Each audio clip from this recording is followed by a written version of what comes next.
ನನ್ನ ಚಾನಲ್ ಅಲ್ಲಿ ನಾನು ನಿಮಗೆ ಕ್ಲಾಸ್ 10th ಮ್ಯಾಥ್ಸ್ ಸಬ್ಜೆಕ್ಟಿನ ಫುಲ್ ಕೋರ್ಸ್ ಅನ್ನ ಮಾಡ್ಕೊಡ್ತಾ ಇದ್ದೀನಿ. ಸೊ ಇವತ್ತಿನ ಕ್ಲಾಸ್ ಅಲ್ಲಿ ನಾವು ಎಕ್ಸರ್ಸೈಸ್ 1.2 ಮೇನ್ ಅಲ್ಲಿ ಕಂಟಿನ್ಯೂಡ್ ಪಾರ್ಟ್ ಅನ್ನ ಮಾಡ್ಕೊಳ್ತಾ ಹೋಗೋಣ. ಓಕೆನಾ? ಸೊ 7 ಪ್ರಾಬ್ಲಮ್ 8 ಮತ್ತೆ 9 ಪ್ರಾಬ್ಲಮ್ ಅನ್ನ ಯಾವ ರೀತಿಯಲ್ಲಿ ಮಾಡೋದು ಅನ್ನೋದನ್ನ ಈ ಕ್ಲಾಸ್ ಅಲ್ಲಿ ಹೇಳ್ಕೊಡ್ತೀನಿ. ಆಯ್ತಾಪ್ಪ? ಸೊ ಫಸ್ಟ್ ಕ್ವೆಶ್ಚನ್ ನೋಡ್ಕೊಳ್ಳೋಣ. 7th one. Find the 31st term of an AP whose 11th term is 38 and the 16th term is 73 ಅಂತ ಕೇಳಿದ್ದಾರೆ ಅಲ್ವಾ. ಸೊ ನಿಮಗೆ ಒಂದು ಎಪಿ ನ ಕೊಟ್ಟಿದ್ದಾರೆ. ಸೊ ಅದರ 11th ಟರ್ಮ್ ಏನಾಗಿದೆ 38 ಇದೆ. ಆಯ್ತಾ? ಅದೇ ರೀತಿ 16th ಟರ್ಮ್ 73 ಇದೆ. ಆಯ್ತಾ? ಈಗ ನೀವೇನನ್ನ ಫೈಂಡ್ ಔಟ್ ಮಾಡಬೇಕು ಅಂತ ಅಂದ್ರೆ A31 ಎಷ್ಟು ಅನ್ನೋದನ್ನ ಫೈಂಡ್ ಔಟ್ ಮಾಡಬೇಕು. ಆಯ್ತಾಪ್ಪ? ಸೊ A31 ಎಷ್ಟು ಅನ್ನೋದನ್ನ ಫೈಂಡ್ ಔಟ್ ಮಾಡ್ತೀರಿ. ಸೊ ಅದ್ರ ಜೊತೆಗೆ ಏನ್ ಕೊಟ್ಟಿದ್ದಾರೆ, ಆ ಎಪಿಯ 11th ಟರ್ಮ್ ಅನ್ನ ಮೆನ್ಷನ್ ಮಾಡಿದ್ದಾರೆ. ಅದೆಷ್ಟಿದೆ 38 ಅಂತ ಕೊಟ್ಟಿದ್ದಾರೆ. ಅದೇ ರೀತಿ A16th ಟರ್ಮ್ ಅನ್ನ ಕೊಟ್ಟಿದ್ದಾರೆ. ಅದೆಷ್ಟು ಮೆನ್ಷನ್ ಮಾಡಿದಾರಪ್ಪ 73 ಅಂತ ಕೊಟ್ಟಿದ್ದಾರೆ ಅಲ್ವಾ. ಸೊ ಇವೆರಡನ್ನ ಯೂಸ್ ಮಾಡಿ ನೀವೇನ್ ಮಾಡ್ತೀರಿ, A31 ಅನ್ನ ಫೈಂಡ್ ಔಟ್ ಮಾಡ್ಕೊಳ್ತಾ ಹೋಗ್ತೀರಿ. ಆಯ್ತಾಪ್ಪ? ಸೊ ನೋಡಿ, ನಾನು ಆಲ್ರೆಡಿ ನಿಮಗೆ ಹಿಂದಿನ ಕ್ಲಾಸ್ ಅಲ್ಲಿ ಹೇಳ್ಕೊಟ್ಟಿದ್ದೀನಿ ಅಲ್ವಾ. A31 ಅನ್ನ ಅಥವಾ ಏನಾದ್ರೂ ಈ ರೀತಿಯಲ್ಲಿ ನಂಬರ್ಸ್ ಇತ್ತು ಅಂತ ಅಂದ್ರೆ ಅದನ್ನ ಇನ್ನೊಂದು ರೀತಿಯಲ್ಲಿ ಯಾವ ರೀತಿ ಬರೆಯೋದು ಅಂತ, ಅದು ಯಾವ್ದಕ್ಕೆ ಈಕ್ವಲ್ ಆಗಿರುತ್ತೆ ಅಂತ ಹೇಳಿದ್ದೆ ಅಲ್ವಾ. ಸೊ A31 ಅನ್ನ ಹೇಗ್ ಬರಿಬಹುದು, ನಾನು A+30 ಇಂಟು ಡಿ ಅಂತ ತಗೋಬಹುದು. ಕರೆಕ್ಟ್ ಅಪ್ಪ? ಸೊ 31 ಇತ್ತು ಅಂತ ಅಂದ್ರೆ ಒಂದು ಕಮ್ಮಿ ಡಿ ಬರೆಯಕ್ಕೆ ಹೇಳಿದ್ದೆ ಅಂತ ಅಂದ್ರೆ ಇದಕ್ಕೆ ಏನ್ ಫಾರ್ಮುಲಾ ಅಪ್ಲೈ ಮಾಡ್ತೀರಿ, nth ಫಾರ್ಮುಲಾನ ಅಪ್ಲೈ ಮಾಡ್ತೀರಿ. an is equal to a plus n minus 1 into d. ಕರೆಕ್ಟಾ? So A31 is equal to ಏನಿರೋ ಜಾಗದಲ್ಲಿ 31 ಇದೆ ಅಲ್ವಾ. A31 is equal to a plus 31 minus 1 into D ಅಲ್ವಾ. ಇದನ್ನ ಹೇಗೆ ತಗೊಳ್ತೀವಿ, A31 is equal to a plus into minus minus 31 minus 1 ಅಂತ ಅಂದ್ರೆ ಇಷ್ಟಾಗುತ್ತೆ 30 ಇಂಟು ಡಿ ಅಲ್ವಾ. ಇಷ್ಟೆಲ್ಲ ಪ್ರೊಸೀಜರ್ ಮಾಡೋದು ಬೇಡ. ಈ 31 ಇತ್ತು ಅಂತ ಅಂದ್ರೆ A+30 ಇಂಟು ಡಿ ಫಾರ್ಮುಲಾ ಬರೀರಿ, ಇದನ್ನ ಹಾಕಿ. ಓಕೆನಾ? ಒಂದು ಕಮ್ಮಿ ಮಾಡಿ ಬರೆದ್ರೆ ಆಯ್ತು. ಓಕೆನಾ ಅಪ್ಪ? ಸೊ ಇದನ್ನ ಫೈಂಡ್ ಔಟ್ ಮಾಡಬೇಕು. ಇದನ್ನ ಫೈಂಡ್ ಔಟ್ ಮಾಡಬೇಕು ಅಂತ ಅಂದ್ರೆ ಏನ್ ಬೇಕು ನಿಮಗೆ, ಇಲ್ಲಿ ನೋಡಿ, ಎ ಕೂಡ ಗೊತ್ತಿಲ್ಲ ನನಗೆ, ಡಿ ಕೂಡ ಗೊತ್ತಿಲ್ಲ, ಇವೆರಡು ಕೂಡ ಅನ್ನೋನ್ ಅಲ್ವಾ. ಇವೆರಡನ್ನ ನಾವು ಫೈಂಡ್ ಔಟ್ ಮಾಡಬೇಕು. ಇವೆರಡನ್ನ ಯೂಸ್ ಮಾಡಿ A11 ಮತ್ತೆ A16th ಟರ್ಮ್ ಇಂದ ನಾವೇನನ್ನ ಫೈಂಡ್ ಔಟ್ ಮಾಡ್ತೀವಿ, ಎ ಮತ್ತೆ ಡಿ ನ ಫೈಂಡ್ ಔಟ್ ಮಾಡ್ಕೊಳ್ತಾ ಹೋಗೋಣ. ಓಕೆನಾ? ಸೊ A11 ಅಂತ ಅಂದ್ರೆ ಹಾಗಾದ್ರೆ ಹೇಗ್ ಬರಿಬಹುದು, ನಾನು A11 ಅನ್ನ ಇನ್ನೊಂದು ರೀತಿಯಲ್ಲಿ A+10 ಇಂಟು ಡಿ ಅಂತ ಬರಿಬಹುದಾ? ಎರಡು ಕೂಡ ಸೇಮ್ ಏನಾ? ಅರ್ಥ ಆಗ್ತಿದೆ ಅಲ್ವಾ? ಇದೇ ಫಾರ್ಮುಲಾದಿಂದ A11 ಅನ್ನ ಮೆನ್ಷನ್ ಮಾಡಿದಾರೆ ಅಲ್ವಾ. ಎಷ್ಟಿದೆ ಅದು 38 ಇದೆ, which is equal to A+10 into d. ಆಯ್ತಾ? ಇದನ್ನ ಇಕ್ವೇಶನ್ ನಂಬರ್ 1 ಅಂತ ತಗೊಳ್ಳೋಣ. ಆಯ್ತಾ? ಅದೇ ರೀತಿ A16 ಕೊಟ್ಟಿದ್ದಾರೆ ಅಲ್ವಾ ಅಪ್ಪ. A16 ಇಸ್ ಈಕ್ವಲ್ ಟು ಏನ್ ಬರೀತೀರಿ, A+15 ಇಂಟು ಡಿ. 16 ಇದ್ರೆ 15 ಒಂದು ಕಮ್ಮಿ ಮಾಡಿ ಬರೀರಿ ಅಷ್ಟೇ. ಆಯ್ತಾ? A16 ವ್ಯಾಲ್ಯೂ ಎಷ್ಟಿದೆ 73 ಇದೆ. 73 is equal to A+15 into d. ಇದನ್ನ ಇಕ್ವೇಶನ್ ನಂಬರ್ 2 ಅಂತ ತಗೊಳ್ಳೋಣ. ಆಯ್ತಾ? ಸೊ ಆಲ್ರೆಡಿ ಮಾಡಿದೀವಿ ಅಲ್ವಾ. ಯಾವ ರೀತಿಯಲ್ಲಿ ಸಾಲ್ವ್ ಮಾಡ್ತೀವಿ ನಾವು, ಎಲಿಮಿನೇಷನ್ ಮೆಥಡ್ ಅನ್ನ ಯೂಸ್ ಮಾಡಿಬಿಟ್ಟು ಸಾಲ್ವ್ ಮಾಡ್ಕೊಳ್ತಾ ಹೋಗೋಣವಾ. ಸೊ ಎರಡು ಇಕ್ವೇಶನ್ ಅನ್ನ ಬರ್ಕೊಂಡಿದ್ದೀನಿ ನಾನು. ಸೊ ನೋಡಿ, ಇಲ್ಲೂ ಪ್ಲಸ್ ಎ ಇದೆ, ಪ್ಲಸ್ ಎ ಇದೆ, ಕ್ಯಾನ್ಸಲ್ ಆಗಲ್ಲ ಅಲ್ವಾ ಅಪ್ಪ. ಸೊ ನಾವೇನ್ ಮಾಡೋಣ, ಇಕ್ವೇಶನ್ ನಂಬರ್ 2 ಏನಿದೆಯೋ ಅದರಲ್ಲಿ ಸಿಂಬಲ್ ಅನ್ನ ಚೇಂಜ್ ಮಾಡ್ತೀನಿ. ಆಯ್ತಾ? ಸೊ ಯಾವ ರೀತಿಯಲ್ಲಿ, ಪ್ಲಸ್ ಇದ್ರೆ ಮೈನಸ್ ಬರೀತೀರಿ, ಮೈನಸ್ ಇದ್ರೆ ಪ್ಲಸ್ ಮಾಡ್ತೀರಿ. ಇಲ್ಲೇನು ಇಲ್ಲ ಅಂತ ಅಂದ್ರೆ ಏನಿದೆ ಅಂತ ಅರ್ಥ, ಪ್ಲಸ್ ಇದೆ ಅಂತ ಅರ್ಥ ಅಲ್ವಾ. ಸೊ ಪ್ಲಸ್ ಇದೆ, ಹಾಗಾಗಿ ಏನ್ ತಗೊಳ್ತೀನಿ, ಇದನ್ನ ಮೈನಸ್ ಅಂತ ತಗೊಳ್ತೀನಿ. ಆಯ್ತಾ? ಸೊ ಇಲ್ಲೂ ಕೂಡ ಏನಿದೆ, ಪ್ಲಸ್ ಇದೆ, ಏನು ಇಲ್ಲ ಅಂತ ಅಂದ್ರೆ ಪ್ಲಸ್ ಅನ್ನೋ ಸಿಂಬಲ್ ಇರುತ್ತೆ ಅಂತ. ಪ್ಲಸ್ ಇತ್ತು ಅಂತ ಅಂದ್ರೆ ಏನ್ ಮಾಡ್ತೀರಿ, ಮೈನಸ್. ಪ್ಲಸ್ ಇದ್ರೆ ಮೈನಸ್ ಬರ್ಕೊಡೋದು. ಮೇಲೇನ್ ಸಿಂಬಲ್ ಇತ್ತಲ್ವಾ ಅಪ್ಪ, ಅದನ್ನ ಬಿಡಿ. ಕೆಳಗೇನ್ ಸಿಂಬಲ್ ಬಂದಿದೆ ಅಲ್ವಾ, ಅದನ್ನ ಕನ್ಸಿಡರ್ ಮಾಡ್ಕೊಳ್ತಾ ಹೋಗಿ. ಆಯ್ತಾ? ಪ್ಲಸ್ 38 ಮೈನಸ್ 73 ಅಂತ ಅಂದ್ರೆ ಎಷ್ಟು ಬರುತ್ತಪ್ಪ, -35 ಬರುತ್ತೆ. ಕರೆಕ್ಟಾ? So plus a minus a get cancelled. ಆಯ್ತಾ? -15 ಅಂತ ಅಂದ್ರೆ ಎಷ್ಟು ಬರುತ್ತೆ, -5 ಇಂಟು ಡಿ. ಆಯ್ತಾ? ಸೊ ಎರಡೂ ಕಡೆ ಮೈನಸ್ ಇತ್ತು ಅಂತ ಅಂದ್ರೆ ಅವೆರಡು ಕ್ಯಾನ್ಸಲ್ ಆಗುತ್ತೆ. ಆಯ್ತಾ? ಡೈರೆಕ್ಟ್ ಆಗಿ ಕ್ಯಾನ್ಸಲ್ ಮಾಡಿ ಎಷ್ಟು ಬರುತ್ತೆ, 35 is equal to 5 into d. ಎರಡು ಕ್ಯಾನ್ಸಲ್ ಆಯ್ತು. ಆಯ್ತಾ? ಸೊ ನಮಗೆ ಬೇಕಾಗಿರೋದೇನು, ಡಿ ವ್ಯಾಲ್ಯೂ ಅಲ್ವಾ. ಡಿ ನ ಹಾಗೆ ಇಟ್ಕೊಳ್ಳೋಣ, 35 ಹಾಗೆ ಇರ್ಲಿ ಈ ಕಡೆ. ಸೊ 5 ಏನಾಗಿದೆ, ಡಿ ಜೊತೆಗೆ ಮಲ್ಟಿಪ್ಲಿಕೇಶನ್ ಅಲ್ಲಿ ಇದೆ. ಈಕ್ವಲ್ಸ್ ಇಂದ ಈ ಕಡೆ ಬರ್ತಿದೆ ಅಂತ ಅಂದ್ರೆ ಏನಾಗುತ್ತೆ, ಡಿವೈಡ್ ಆಗುತ್ತೆ. ಆಯ್ತಾ? 5 1s 5 7s 35. ಹಾಗಾಗಿ ಡಿ ಇಸ್ ಈಕ್ವಲ್ ಟು ಎಷ್ಟು ಸಿಕ್ತು ನಿಮಗೆ, 7 ಸಿಕ್ತು. ಕರೆಕ್ಟ್ ಅಪ್ಪ? ಸೊ ಈ ಡಿ ಇಸ್ ಈಕ್ವಲ್ ಟು 7 ಅನ್ನ ನಾವು ಇಕ್ವೇಶನ್ ನಂಬರ್ 1 ಅಥವಾ ಇಕ್ವೇಶನ್ ನಂಬರ್ 2 ದಲ್ಲಿ ಸಬ್ಸ್ಟಿಟ್ಯೂಟ್ ಮಾಡೋಣ. ಆಯ್ತಾ? ಎರಡರಲ್ಲಿ ಯಾವ್ದಾದ್ರು ಒಂದರಲ್ಲಿ ಸಬ್ಸ್ಟಿಟ್ಯೂಟ್ ಮಾಡಿ. ಆಯ್ತಾ? ನಾನು ಇಕ್ವೇಶನ್ ನಂಬರ್ 1 ಅಲ್ಲಿ ಸಬ್ಸ್ಟಿಟ್ಯೂಟ್ ಮಾಡ್ತಾ ಹೋಗ್ತೀನಿ. ಸೊ ಇಕ್ವೇಶನ್ ನಂಬರ್ 1 ಈ ರೀತಿ ಕೊಟ್ಟಿದ್ದಾರೆ. 38 is equal to A+10 into d ಬಂದಿತ್ತು ಅಲ್ವಾ. So 38 is equal to A+10 into d ಅಂತ ಅಂದ್ರೆ ಎಷ್ಟಿದೆ, 7 ಇದೆ.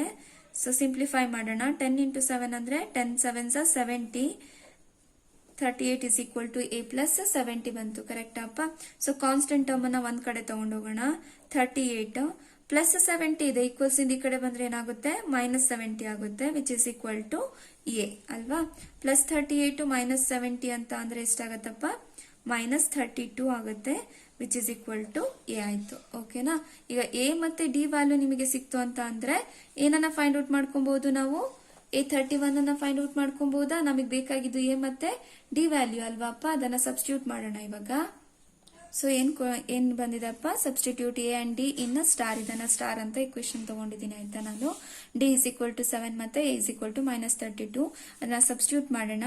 A31 is equal to A ಅಂತ ಅಂದ್ರೆ ಎಷ್ಟು? ಮೈನಸ್ 32 ಪ್ಲಸ್ 30 ಇಂಟು ಡಿ ಅಂತ ಅಂದ್ರೆ ಎಷ್ಟಿದೆ? 7 ಇದೆ. ಕರೆಕ್ಟಾ? A31 is equal to minus 32 ನ ಹಾಗೆ ಇಟ್ಕೊಳ್ಳೋಣ. ಸೊ ನೋಡಿ 30 ಇಂಟು 7 ಅಲ್ವಾ? 7 0ಗೆ 0 ಆಯ್ತು. 7 3 ಎಷ್ಟಾಗುತ್ತೆ? 21 ಪ್ಲಸ್ 210 ಆಗುತ್ತೆ. ಕರೆಕ್ಟಾ? ಸೊ ಏನಾಯ್ತು? A31 ಇಸ್ 178 ಬರುತ್ತೆ. ಸೊ ನೆಕ್ಸ್ಟ್ ಪ್ರಾಬ್ಲಮ್ ನೋಡಿ. An AP consists of 50 terms, of which the third term is 12 and the last term is 106. Find the 29th term ಅನ್ನ ಫೈಂಡ್ ಔಟ್ ಮಾಡ್ಲಿಕ್ಕೆ ಹೇಳಿದ್ದಾರೆ ಅಲ್ವಾ? So an AP consists of 50 terms. ಏನಾಗಿದೆ? ಯಾವುದೋ ಒಂದು AP ಕೊಟ್ಟಿದ್ದಾರೆ ಆಯ್ತಾ? ಅದರಲ್ಲಿ ಎಷ್ಟಿದೆ ಅಪ್ಪ ನಂಬರ್ಸ್ ಇರೋದು? ಒಟ್ಟು ಟರ್ಮ್ಸ್ ಗಳಿರೋದೆಷ್ಟು? 50 ಟರ್ಮ್ಸ್ ಇದಾವೆ ಆಯ್ತಾ? So first term second term ತಗೊಳ್ತೀವಲ್ವಾ, ಅದೇ ರೀತಿಯಲ್ಲಿ 50 ಟರ್ಮ್ಸ್ ಇದೆ ಆಯ್ತಾ? So of which third term is 12 ಅಂತ ಕೊಟ್ಟಿದ್ದಾರೆ. ಅಂತ ಅಂದ್ರೆ ಏನ್ ಕೊಟ್ಟಿದ್ದಾರೆ? A3 ಇಸ್ ಈಕ್ವಲ್ ಟು ಎಷ್ಟು ಕೊಟ್ಟಿದ್ದಾರೆ? 12 ಅಂತ ಕೊಟ್ಟಿದ್ದಾರೆ ಆಯ್ತಾ? And the last term is 106. Last term ಅಂತ ಅಂದ್ರೆ ಏನಪ್ಪ? ಈ ಎಪಿ ಅಲ್ಲಿ ಇರೋದೇ 50 ಟರ್ಮ್ಸ್ ಅಂತ ಅಂದ್ಮೇಲೆ ಲಾಸ್ಟ್ ಟರ್ಮ್ ಏನಾಗಿರುತ್ತೆ? A50 ಆಗಿರುತ್ತಾ? ಅರ್ಥ ಆಗ್ತಿದೆ ಅಲ್ವಾ? A50 ಇಸ್ ಈಕ್ವಲ್ ಟು ಎಷ್ಟು ಕೊಟ್ಟಿದ್ದಾರೆ ಅಲ್ಲಿ? 106 ಅಂತ ಕೊಟ್ಟಿದ್ದಾರೆ. ಯಾಕೆ A50 ತಗೊಂಡೆ ಅಂತ ಗೊತ್ತಾಯ್ತು ಅಲ್ವಾ? ಆ ಎಪಿ ಅಲ್ಲಿ ಇರೋದೇ 50 ಟರ್ಮ್ಸ್ ಅಂತ ಅಂದ್ಮೇಲೆ ಅದ್ರ ಲಾಸ್ಟ್ ಟರ್ಮ್ ಏನಾಗಿರುತ್ತೆ? A50 ಆಗಿರುತ್ತೆ. ಓಕೆನಾ? ಸೊ ನೆಕ್ಸ್ಟ್ ಏನ್ ಫೈಂಡ್ ಔಟ್ ಮಾಡ್ಲಿಕ್ಕೆ ಹೇಳಿದ್ದಾರೆ? ಫೈಂಡ್ ದ 29th ಟರ್ಮ್ ಅಂತ ಕೇಳಿದ್ದಾರೆ ಅಲ್ವಾ? A29 ಎಷ್ಟು ಬರುತ್ತೆ ಅನ್ನೋದನ್ನ ನೀವು ಫೈಂಡ್ ಔಟ್ ಮಾಡಬೇಕು. ಸೇಮ್ ಹಿಂದಿನ ಪ್ರಾಬ್ಲಮ್ ತರಾನೇ ಮಾಡ್ಕೊಳ್ತಾ ಹೋದ್ರೆ ಆಯ್ತು ಇದ್ರಲ್ಲೂ. ಸೊ ನೋಡಿ ಏನ್ ಬರುತ್ತಪ್ಪ? A3 ಅಂತ ಅಂದ್ರೆ ಹೇಗ್ ಬರ್ಕೋಬಹುದು ನಾವು? A ಪ್ಲಸ್ 2 ಇಂಟು ಡಿ ಅಂತ ತಗೋಬಹುದಾ? ಬೇಕಾದ್ರೆ ಒಂದ್ಸಲ ಫಾರ್ಮುಲಾ ಬರ್ಕೊಳ್ಳಿ. An is equal to A plus n minus 1 into d ಅನ್ನೋ ಫಾರ್ಮುಲಾನ ಹಾಕ್ತಿದ್ದೀರಿ ಆಯ್ತಾ? ಸೊ ನೆಕ್ಸ್ಟ್ ಏನ್ ಕೊಟ್ಟಿದ್ದಾರೆ? A3 ಅಂತ ಅಂದ್ರೆ 12 ಅಂತ ಕೊಟ್ಟಿದ್ದಾರೆ. A ಪ್ಲಸ್ 2 ಇಂಟು ಡಿ ಆಗಿರುತ್ತೆ ಆಯ್ತಾ? Equation number 1. 3 ಇತ್ತು ಅಂತ ಅಂದ್ರೆ ಇಲ್ಲಿ 2 ಅಂತ ತಗೊಳ್ಳೋದು, ಒಂದು ಕಮ್ಮಿ ಮಾಡಿ ಬರೆಯೋದು ಅಥವಾ ಈ ಫಾರ್ಮುಲಾ ಹಾಕಿ ಸಿಂಪ್ಲಿಫೈ ಮಾಡಿ ಆಯ್ತಾ? So next A50. So next A50 ಅಲ್ವಾ ಅಪ್ಪ? A50 ಇಸ್ ಈಕ್ವಲ್ ಟು ಏನಿದೆ? 106 ಅಂತ ಕೊಟ್ಟಿದ್ದಾರೆ. A50 ನ ಹೇಗ್ ಬರಿಬಹುದು? A50 is equal to A plus 49 into d ಅಂತ ಬರಿಬಹುದು. A50 ಎಷ್ಟು ಕೊಟ್ಟಿದ್ದಾರೆ? 106 ಅಂತ ಕೊಟ್ಟಿದ್ದಾರೆ. A ಪ್ಲಸ್ 49 ಡಿ ಅಂತ ಬರೀದಿದ್ದನ್ನ ಇಕ್ವೇಶನ್ ನಂಬರ್ 2 ಅಂತ ತಗೊಳ್ಳೋಣ ಆಯ್ತಾ? ಏನ್ ಫೈಂಡ್ ಔಟ್ ಮಾಡ್ಬೇಕು ನೀವು?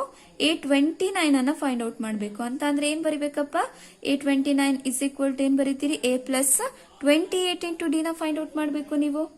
ಓಕೆನಾ? ಇದ್ರಲ್ಲೂ ಕೂಡ ಎ ಮತ್ತೆ ಡಿ ಅನ್ನೋನು, ಅದನ್ನ ಫೈಂಡ್ ಔಟ್ ಮಾಡೋಣ. ಇಕ್ವೇಶನ್ ನಂಬರ್ 1 ಮತ್ತೆ 2 ನ ಎಲಿಮಿನೇಷನ್ ಮೆಥಡ್ ಅನ್ನ ಯೂಸ್ ಮಾಡಿ ಸಾಲ್ವ್ ಮಾಡ್ಕೊಳ್ತಾ ಹೋಗೋಣ ಆಯ್ತಾ? ಸೊ ನೋಡಿ ಸಾಲ್ವ್ ಮಾಡೋಣ. ಸೊ ಪ್ಲಸ್ ಇದೆ, ಇಲ್ಲಿ ಮೈನಸ್ ತಗೊಳ್ತೀನಿ. Minus minus, so plus a minus a get cancelled. Plus 12 minus 106 ಅಂತ ಅಂದ್ರೆ ಮೈನಸ್ 94 ಬರುತ್ತೆ ಅಲ್ವಾ? So next is equal to plus 2 minus 49 ಅಂತ ಅಂದ್ರೆ ಎಷ್ಟಾಗುತ್ತೆ? ಮೈನಸ್ 47 ಇಂಟು ಡಿ ಆಗುತ್ತೆ. ಕರೆಕ್ಟ್ ಅಪ್ಪ? ಸೊ ಎರಡು ಕಡೆ ಮೈನಸ್ ಇದ್ರೆ ಡೈರೆಕ್ಟ್ ಆಗಿ ಕ್ಯಾನ್ಸಲ್ ಮಾಡಿ. ಸೊ ಏನಾಯ್ತು? ಇದು ಕ್ಯಾನ್ಸಲ್ ಆಯ್ತು. 94 is equal to 47 into d ಆಯ್ತು. ಸೊ ನಮಗೆ ಬೇಕಾಗಿರೋದು ಡಿ ವ್ಯಾಲ್ಯೂ. ಸೊ 94 ಅನ್ನ ಹಾಗೆ ಇಟ್ಕೊಳ್ತೀನಿ. 47 ಏನಾಗಿದೆ? ಡಿ ಜೊತೆಗೆ ಮಲ್ಟಿಪ್ಲಿಕೇಶನ್ ಅಲ್ಲಿ ಇದೆ. ಈಕ್ವಲ್ಸ್ ಇಂದ ಈ ಕಡೆ ಬಂದ್ರೆ ಏನಾಗುತ್ತೆ? ಡಿವೈಡ್ ಆಗುತ್ತೆ. ಕರೆಕ್ಟಾ? 47 1s 47 2s. ಹಾಗಾಗಿ ಡಿ ಇಸ್ ಈಕ್ವಲ್ ಟು ಎಷ್ಟು ಸಿಕ್ತು ನಿಮಗೆ? 2 ಸಿಕ್ತು ಅಲ್ವಾ? ಈ ಡಿ ಇಸ್ ಈಕ್ವಲ್ ಟು 2 ನ ಇಕ್ವೇಶನ್ ನಂಬರ್ 1 ಅಥವಾ 2 ಅಲ್ಲಿ ಯಾವ್ದ್ರಲ್ಲಾದ್ರೂ ಒಂದರಲ್ಲಿ ಸಬ್ಸ್ಟಿಟ್ಯೂಟ್ ಮಾಡೋಣ. ಸೊ ನಾನು 1 ಅಲ್ಲಿ ಸಬ್ಸ್ಟಿಟ್ಯೂಟ್ ಮಾಡ್ತೀನಿ. ಸೊ ನೋಡಿ 12 is equal to A plus 2 d ಇದೆ ಅಲ್ವಾ? 12 ಅನ್ನ ಹಾಗೆ ತಗೊಳ್ಳೋಣ. A ಪ್ಲಸ್ 2 ಇಂಟು ಡಿ ಅಂತ ಅಂದ್ರೆ ಏನಿದೆ ಅಪ್ಪ? 2 ಅಂತ ಬಂದಿದೆ ಅಲ್ವಾ? 12 is equal to A plus 2 2s 4 ಆಯ್ತು. ಕಾನ್ಸ್ಟೆಂಟ್ ಟರ್ಮ್ ಅನ್ನ ಒಂದ್ ಕಡೆ ತಗೊಳ್ಳೋಣ. 12 ಪ್ಲಸ್ 4 ಇದೆ, ಈಕ್ವಲ್ಸ್ ಇಂದ ಈ ಕಡೆ ಬಂದ್ರೆ minus 4 which is equal to 8 ಆಯ್ತು. ಪ್ಲಸ್ 12 ಮೈನಸ್ 4 ಅಂತ ಅಂದ್ರೆ 8 ಆಯ್ತು, which is equal to A. ಏನ್ ಸಿಕ್ಕಿದೆ? A ಇಸ್ ಈಕ್ವಲ್ ಟು 8 ಸಿಕ್ಕಿದೆ. D ಇಸ್ ಈಕ್ವಲ್ ಟು 2 ಸಿಕ್ಕಿದೆ ಅಲ್ವಾ? ಇವೆರಡು ವ್ಯಾಲ್ಯೂಸ್ ಅನ್ನ ನಾವೇನ್ ಮಾಡೋಣ? ಇಕ್ವೇಶನ್ ನಂಬರ್ ಸ್ಟಾರ್ ಅಲ್ಲಿ ಸಬ್ಸ್ಟಿಟ್ಯೂಟ್ ಮಾಡ್ಕೊಳ್ಳೋಣ ಆಯ್ತಾ? ಸೊ ಸಬ್ಸ್ಟಿಟ್ಯೂಟ್ ಮಾಡಿದ್ರೆ ಈ ರೀತಿಯಲ್ಲಿ ಸೊ ಏನಾಯ್ತು, ಎ ಅಂತ ಅಂದ್ರೆ ಎಷ್ಟಿದೆ 8 ಅಂತ ಗೊತ್ತಿದೆ ಅಲ್ವಾ. ಸೊ +28 ಇಂಟು ಡಿ ಅಂತ ಅಂದ್ರೆ ಎಷ್ಟು ಸಿಕ್ಕಿತ್ತಪ್ಪ 2 ಸಿಕ್ಕಿತ್ತು ಅಲ್ವಾ. ಅದನ್ನ ಸಬ್ಸ್ಟಿಟ್ಯೂಟ್ ಮಾಡಿ ಸಿಂಪ್ಲಿಫೈ ಮಾಡೋಣ. 8 ಪ್ಲಸ್ ಸೊ 28 ಇಂಟು 2 ಅಲ್ವಾ. 28 ಇಂಟು 2 ಮಾಡಿ 8 2 16.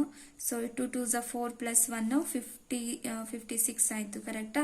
56 ಪ್ಲಸ್ 8 ಅಂತ ಅಂದ್ರೆ ಎಷ್ಟಾಗುತ್ತೆ 64 ಆಗುತ್ತೆ ಕರೆಕ್ಟಾ. 829 ಎಷ್ಟು ಬರ್ತು ಹಾಗಾದ್ರೆ 64 ಸಿಕ್ತು. ಈಸಿ ಇದೆ ಅಲ್ವಾ. ಸೊ ಈಗ ಲಾಸ್ಟ್ ಪ್ರಾಬ್ಲಮ್ ಅನ್ನ ಮಾಡೋಣ. ಸೊ ನೋಡಿಪ್ಪ ನೆಕ್ಸ್ಟ್ ಈ ರೀತಿ ಕೇಳಿದ್ದಾರೆ. If the third and the ninth term of the A P ಆರ್ 4 and -8 respectively, which term of the A P is 0 ಅಲ್ವಾ. ಥರ್ಡ್ ಟರ್ಮ್ ಮತ್ತೆ ನೈನ್ತ್ ಟರ್ಮ್ ಅನ್ನ ಕೊಟ್ಟಿದ್ದಾರೆ. ಥರ್ಡ್ ಟರ್ಮ್ ಎಷ್ಟಿದೆ A3 ಎಷ್ಟು ಕೊಟ್ಟಿದ್ದಾರೆ ಅಲ್ಲಿ 4 ಅಂತ ಕೊಟ್ಟಿದ್ದಾರೆ ಆಯ್ತಾ. ಅಂಡ್ ಇನ್ನೊಂದು ಏನ್ ಕೊಟ್ಟಿದ್ದಾರೆ ನೈನ್ತ್ ಟರ್ಮ್ A9 ಎಷ್ಟು ಕೊಟ್ಟಿದ್ದಾರೆ -8 ಅಂತ ಕೊಟ್ಟಿದ್ದಾರೆ ಆಯ್ತಾ. ಹೀಗಾದಾಗ which term of the A P is 0 ಆಯ್ತಾ. ಯಾವ ಟರ್ಮ್ 0 ಆಗತ್ತೆ ಅಂತ ಕೇಳಿದ್ದಾರೆ ಆಯ್ತಾ. ಸೊ ಯಾವುದೋ ಒಂದು ಟರ್ಮ್ ಏನಾಗ್ತಾ ಇದೆ 0 ಆಗ್ತಾ ಇದೆ ಆಯ್ತಾ. ನನಗೆ ಗೊತ್ತಿಲ್ಲ ಅಲ್ವಾ ಅದು ಯಾವ ಟರ್ಮ್ ಅಂತ. ಸೊ ಯಾವುದೋ ಒಂದು nth ಟರ್ಮ್ ಏನಾಗ್ತಾ ಇದೆ 0 ಆಗ್ತಾ ಇದೆ ಅಂತ ತಗೊಳ್ತೀನಿ ನಾನು ಆಯ್ತಾ. ಹಾಗಾಗಿ an = 0 ಅಂತ ತಗೊಂಡಿದ್ದೀನಿ ನಾನು ಇಲ್ಲಿ ಆಯ್ತಾ. ಏನ್ ಅನ್ನೋದು ಗೊತ್ತಿಲ್ಲ ಅಲ್ವಾ, ಅದನ್ನ ನಾನು ಫೈಂಡ್ ಔಟ್ ಮಾಡಬೇಕು. ಹಾಗಾಗಿ an = 0 ಅಂತ ತಗೊಂಡಿದ್ದೀನಿ ಆಯ್ತಾ. ಇದರ ಅರ್ಥ ಏನು ಅಂತ ಅಂದ್ರೆ ನೋಡಿ, ಯಾವುದೋ ಒಂದು ಎ ಪಿ ಹೋಗ್ತಾ ಇದೆ ಆಯ್ತಾ. ಸೊ ಅದ್ರ ಸೀಕ್ವೆನ್ಸ್ ಇದೆ. ಫಸ್ಟ್ ಟರ್ಮ್ ಏನೋ ಇದೆ, ಸೆಕೆಂಡ್ ಟರ್ಮ್ ಏನೋ ಇದೆ, ಥರ್ಡ್ ಟರ್ಮ್ ಏನಾಗಿದೆ 4 ಇದೆ. ಅದೇ ರೀತಿಯಲ್ಲಿ ನೈನ್ತ್ ಟರ್ಮ್ ಏನಾಗಿದೆ -8 ಆಗಿದೆ ಆಯ್ತಾ. ಯಾವುದೋ ಒಂದು ಇದೇ ಎ ಪಿ ಅಲ್ಲಿ ಯಾವುದೋ ಒಂದು ಟರ್ಮ್ ಏನಾಗಿದೆ ಅಂತ ಅಂದ್ರೆ 0 ಬರ್ತಾ ಇದೆ. ಒಂದೇ ಅದ್ ಇಲ್ಲಾದ್ರೂ ಆಗಿರ್ಬೋದು, ಇಲ್ಲಾದ್ರೆ ಅದ್ರ ಮುಂದೆ ಕೂಡ ಆಗಿರ್ಬೋದು. ಅದನ್ನ ನಾನು ಫೈಂಡ್ ಔಟ್ ಮಾಡಬೇಕು, ಯಾವ ಟರ್ಮ್ ಅಂತ ಫೈಂಡ್ ಔಟ್ ಮಾಡಬೇಕು. ಓಕೆನಾ, ಅರ್ಥ ಆಯ್ತಲ್ವಾ. ಸೊ ನೋಡಿಯಪ್ಪ, ಇದನ್ನ ಹೇಗೆ ತಗೋಬಹುದು. A3 ಅಂತ ಅಂದ್ರೆ ಏನು A + 2 × D ಅಲ್ವಾ. A3 ಬದಲು ಏನು ಸಬ್ಸ್ಟಿಟ್ಯೂಟ್ ಮಾಡ್ತೀರಿ 4 = A + 2 × D. ಕ್ವೆಶ್ಚನ್ ನಂಬರ್ 1 ಆಯ್ತು. ಅದೇ ರೀತಿಯಲ್ಲಿ A9 ಅಲ್ವಾ. A9 ಏನಂತ ಬರಿಬಹುದು A + 8 × D ಅಂತ ತಗೋಬಹುದು. A9 ಬದಲು ಏನ್ ಬರಿಬಹುದು -8 = A + 8 × D ಆಯ್ತು ಕರೆಕ್ಟಾ. ಇದನ್ನ ಇಕ್ವೇಶನ್ ನಂಬರ್ 2 ಅಂತ ತಗೊಳ್ಳೋಣ. ಇದನ್ನ ಸೊ ಮೈನಸ್ ಇದೆ ಪ್ಲಸ್ ತಗೊಳ್ಳೋಣ, ಪ್ಲಸ್ ಇದೆ ಮೈನಸ್ ತಗೊಳ್ತೀನಿ, ಪ್ಲಸ್ ಇದೆ ಮೈನಸ್ ತಗೊಳ್ತೀನಿ ಆಯ್ತಾ. ಸೊ ಇವೆರಡು ಕ್ಯಾನ್ಸಲ್ ಆಯ್ತು ಅಲ್ವಾ. +8 + 4 ಅಂತ ಅಂದ್ರೆ ಎಷ್ಟಾಗುತ್ತೆ +12 ಆಗುತ್ತೆ, ವಿಚ್ ಇಸ್ ಈಕ್ವಲ್ ಟು -8 + 2 ಅಂತ ಅಂದ್ರೆ ಎಷ್ಟಾಗುತ್ತೆ -6 × D ಆಯ್ತಪ್ಪ. ನಮಗೆ ಬೇಕಾಗಿರೋದು D ವ್ಯಾಲ್ಯೂ ಅಲ್ವಾ. ಸೊ ಇದನ್ನ 6 ಏನಾಗಿದೆ -6 ಅನ್ನೋದು D ಜೊತೆಗೆ ಮಲ್ಟಿಪ್ಲಿಕೇಶನ್ ಅಲ್ಲಿ ಇದೆ. ಈಕ್ವಲ್ಸ್ ಇಂದ ಈ ಕಡೆ ಬಂದ್ರೆ ಏನಾಗುತ್ತೆ ಡಿವೈಡ್ ಆಗುತ್ತೆ. ಸಿಂಬಲ್ ಸಮೇತ ತಗೊಂಬನ್ನಿ ಆಯ್ತಾ. ಸೊ 6 1 6 2 12. D = ಎಷ್ಟಾಯ್ತು ಪ್ಲಸ್ ಇಂಟು ಮೈನಸ್ ಮೈನಸ್ ಅಲ್ವಾ, -2 ಸಿಕ್ತು. ಈ D = -2 ನ ಯಾವ್ದಾದ್ರು ಒಂದು ಇಕ್ವೇಶನ್ ಅಲ್ಲಿ ಸಬ್ಸ್ಟಿಟ್ಯೂಟ್ ಮಾಡೋಣ. ಸೊ ಇಕ್ವೇಶನ್ ಅಲ್ಲಿ ಸಬ್ಸ್ಟಿಟ್ಯೂಟ್ ಮಾಡ್ತೀನಿ ಇಕ್ವೇಶನ್ ನಂಬರ್ 1 ನಲ್ಲಿ ಆಯ್ತಾ. ಸೊ 4 = A + 2 × D ಅಂತ ಅಂದ್ರೆ -2. So 4 = A plus into minus -2 2 4 ಆಯ್ತು ಕರೆಕ್ಟಾ ಅಪ್ಪ. ಸೊ ನೆಕ್ಸ್ಟ್ ಏನಾಗುತ್ತೆ 4 ಕಾನ್ಸ್ಟೆಂಟ್ ಟರ್ಮ್ ಅನ್ನ ಒಂದ್ ಕಡೆ ತಗೊಳ್ಳೋಣ. -4 ಇದೆ, ಈಕ್ವಲ್ಸ್ ಇಂದ ಈ ಕಡೆ ಬಂದ್ರೆ ಏನಾಯ್ತು +4 ಆಯ್ತು, which is equal to A. A = ಎಷ್ಟಾಯ್ತಪ್ಪ 8 ಆಯ್ತು. +4 + 4 8. 10th term of the APB 0 ಅಂತ ತಗೊಳ್ತೀನಿ ಆಯ್ತಾ. ಯಾವ್ದೋ nth ಟರ್ಮ್ ಅನ್ನ ನಾನೀಗ ಫೈಂಡ್ ಔಟ್ ಮಾಡ್ಕೊಬೇಕು ಆಯ್ತಾ. an = ಏನ್ ಫಾರ್ಮುಲಾ A + n - 1 × D ಅಲ್ವಾ ಅಪ್ಪ. an ಏನಾಗಿದೆ 0 ಆಗಿದೆ ಆಯ್ತಾ. ಓಕೆನಾ. A ಅಂತ ಅಂದ್ರೆ ಎಷ್ಟಿದೆ 8 ಇದೆ, ಪ್ಲಸ್ n ಅನ್ನ ಫೈಂಡ್ ಔಟ್ ಮಾಡ್ಬೇಕು ನಾನೀಗ. n - 1 × D ಅಂತ ಅಂದ್ರೆ ಎಷ್ಟು ಕೊಟ್ಟಿದ್ದಾರೆ ಅಲ್ಲಿ ಬಂದಿರೋದು -2 ಆಯ್ತಾ. 0 = 8 ಅನ್ನ ಹಾಗೆ ಇಟ್ಕೊಳ್ಳೋಣ. ಸೊ ನೋಡಿ plus into plus plus, plus into minus minus, 2 × n ಅಂತ ಅಂದ್ರೆ 2n, plus into minus minus ಅಲ್ವಾ, ಮೈನಸ್ ಇಂಟು ಮೈನಸ್ ಏನಾಯ್ತಪ್ಪ ಪ್ಲಸ್, 2 1 2 ಆಯ್ತು. ಸೊ ಎಷ್ಟಾಗತ್ತೆ ಪ್ಲಸ್ ಕಾನ್ಸ್ಟೆಂಟ್ ಟರ್ಮ್ಸ್ ಗಳನ್ನ ಸಿಂಪ್ಲಿಫೈ ಮಾಡ್ಕೊಳ್ಳಿ. +8 ಇದೆ, +2 ಇದೆ, ಎಷ್ಟಾಗುತ್ತೆ +10 ಆಯ್ತು, -2n = 0 ಆಯ್ತಾ. ಈ -2n ಅನ್ನ ಈ ಕಡೆ ತಗೊಂಡ್ಬಂದ್ಬಿಡೋಣವಾ, ಸಿಂಪ್ಲಿಫಿಕೇಶನ್ಗೆ ಈಸಿ ಆಗುತ್ತೆ. -2n ಅನ್ನ ಈಕ್ವಲ್ಸ್ ಇಂದ ಈ ಕಡೆ ತಗೊಂಡ್ಬಂದ್ರೆ ಏನಾಗುತ್ತೆ +2n ಆಗುತ್ತೆ ಆಯ್ತಾ, ವಿಚ್ ಇಸ್ ಈಕ್ವಲ್ ಟು 10. ಅರ್ಥ ಆಗ್ತಿದೆ ಅಲ್ವಾ.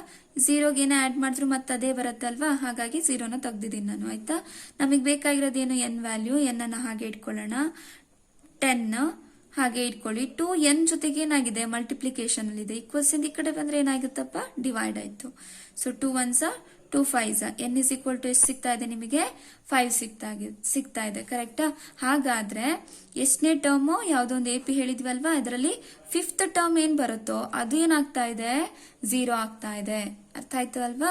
0 is the 5th term of the AP ಅಂತ ಬರೀರಿ. ಆಯ್ತಾ, ಅರ್ಥ ಆಗ್ತಿದೆ. ನನ್ನ ಕ್ಲಾಸಸ್ಗಳು ನಿಮಗೆ ಅರ್ಥ ಆಗ್ತಿದ್ರೆ ನನ್ನ ಚಾನಲ್ ಅನ್ನ ಸಬ್ಸ್ಕ್ರೈಬ್ ಮಾಡಿ, ನಿಮ್ಮ ಫ್ರೆಂಡ್ಸ್ ಜೊತೆ ಕೂಡ ಶೇರ್ ಮಾಡಿ ಮಕ್ಕಳೇ. ಆಯ್ತಾ, ಜೊತೆಗೆ ಬೆಲ್ ಐಕಾನ್ ಕೂಡ ಪ್ರೆಸ್ ಮಾಡಿ. ಯಾಕಂತ ಅಂದ್ರೆ ನಾನು ಯಾವುದೇ ಹೊಸ ವಿಡಿಯೋಸ್ಗಳನ್ನ ಅಪ್ಲೋಡ್ ಮಾಡಿದ್ರು ನಿಮಗೆ ನೋಟಿಫಿಕೇಶನ್ ಸಿಗತ್ತೆ. ಸರಿನಾ, ನಾಳೆ ಕ್ಲಾಸಲ್ಲಿ ಕಂಟಿನ್ಯೂಡ್ ಪಾರ್ಟ್ ಅನ್ನ ಮಾಡ್ಕೊಳ್ತಾ ಹೋಗೋಣ. ಆಯ್ತಾ.